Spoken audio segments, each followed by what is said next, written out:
BBA, BCA, BCom computer కోర్సులో 100% placement లభించే ఏకైక డిగ్రీ కాలేజ్ కూకట్పల్లిలోని ఐక్రియేట్ డిగ్రీ కాలేజ్. నమస్తే, వెల్కమ్ టు సుమన్ టీవీ.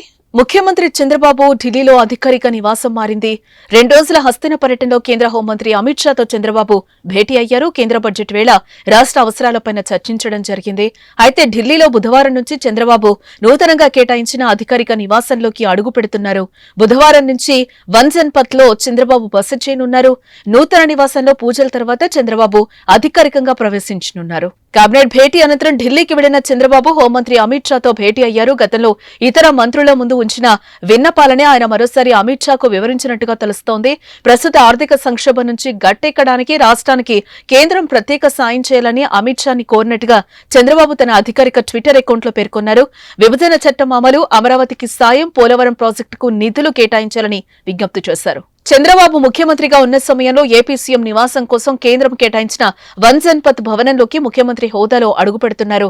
2014లో తొలిసారి అధికారంలోకి వచ్చిన సమయంలో ఈ నివాసాన్ని చంద్రబాబు కేంద్రం కేటాయించడం జరిగింది.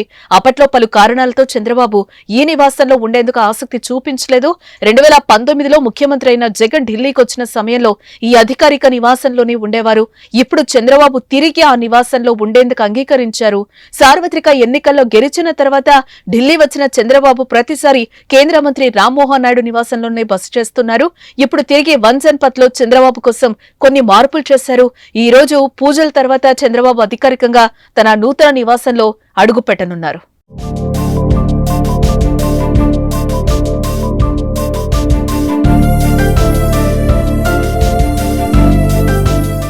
సుమన్ టీవీలో మీ పర్సనల్ అండ్ బిజినెస్ ప్రమోషన్స్ కోసం కింది నెంబర్కి కాంటాక్ట్ చేయండి.